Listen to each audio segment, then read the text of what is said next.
গরম হোক, বৃষ্টি হোক আর শীত হোক, সবকিছু যেন নিজের মাথার উপর দিয়েই যায়। জামাইয়ের শখ পূরণ করতে হলে অবশ্যই এগুলা মাথায় রাখতেই হবে। তার যখন যেটা ভালো লাগবে সেটাই করে দিতে হবে। যার কারণেই বললাম যে গরম হোক, বৃষ্টি হোক আর শীত হোক, নিজের মাথার উপর দিয়ে যাবে। এত গরম ছিল এই দিন, তারপরেও তার মনে হচ্ছে যেন ভালো কিছু খাবে, ভালো কিছু খাবে। আমি বললাম যে না, আমি পরের দিন তোমাকে বানিয়ে দিই ঠান্ডা দিন। না, আমার যেই কাজ, যেই কথা সেই কাজ। তো সে খাসি খাবে, খাসি খাওয়ার সাথে সাথে আবার পোলাও খাবে। তো যাই হোক, সবকিছু রেডি টেডি করে বসিয়ে দিলাম। আর আমি খুব অল্প তেল দিয়ে রান্না বান্না করি, কারণ হচ্ছে যে স্বাস্থ্যের একটা ব্যাপার স্যাপার আছে।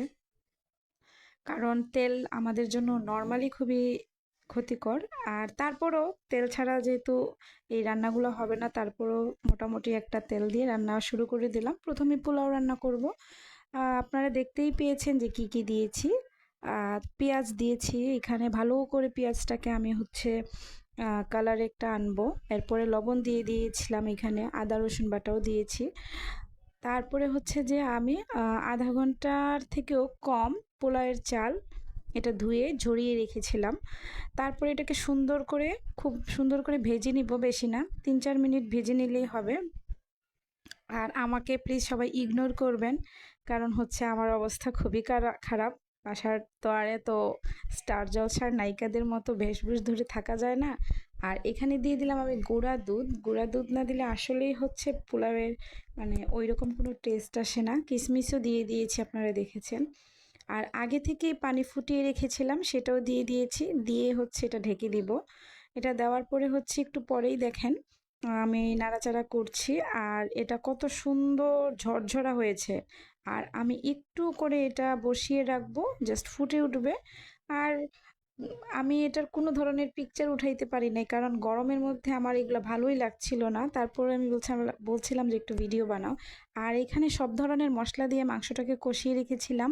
আমি কিন্তু সরিষার তেল দিয়ে মাংসকে কষিয়েছি, আর অল্প তেল দিয়েছি শুধু পেঁয়াজ ভাজার জন্য। কারণ আমি সরিষার তেল দিয়েই আজকে হচ্ছে খাসির মাংসটা রান্না করব। আর এখানে পেঁয়াজ টিয়াজ দিয়ে সুন্দর করে হচ্ছে ভেজে নিয়েছি। তারপরে হচ্ছে মেরিনেট করে রাখা খাসির মাংসটা দিয়ে দিলাম এখানে। দেওয়ার পরে হচ্ছে এটাকে ভালো করে কষিয়ে নিব।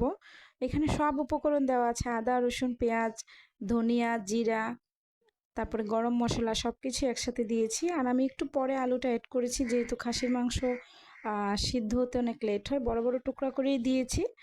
তারপরে হচ্ছে ঢেকে দিব। খাসির মাংসতে প্রচুর টাইম লাগে, অনেক টাইম লাগে। তো আমি ঢেকে দিয়ে রান্না বাড়া স্টার্ট করে দিচ্ছি। আর এই যে দেখুন, এটা হচ্ছে আহ, একটা পেঁপে। কারণ এমন টাইম মানে লেগেছিল, যেটা হচ্ছে রাতে সে 9টার দিকে বলছে আমাকে এটা খাবে। তো 9টার দিকে এগুলো প্রসেসিং করতে করতে 10টা বেজে গেছে, আর খিদায় মাথা ঘুরতেছে। আর আমি শেষ পর্যন্ত পেঁপে দিয়ে দিয়েছি তাড়াতাড়ি সিদ্ধ হওয়ার কারণে, সিদ্ধ যাতে হয়। আর আমার ফোনের অলরেডি চার্জ শেষ। আর দেখেন, এক কড়াই মাংস থেকে অল্প হয়ে গেছে সিদ্ধ করতে করতে। তারপরে রান্না হলো। তারপর জামাইকে বললাম, নাও এবার খাও, খাওয়া স্টার্ট করো, দেখো ভালো হয়েছে কিনা। তো সে বললো হয়েছে অল্প। আর আমরা আসলে কোনো প্রিপারেশনই নেই যেইভাবে পেরেছি সেভাবেই খাওয়া দাওয়া স্টার্ট করে দিয়েছি। ভালো থাকবেন।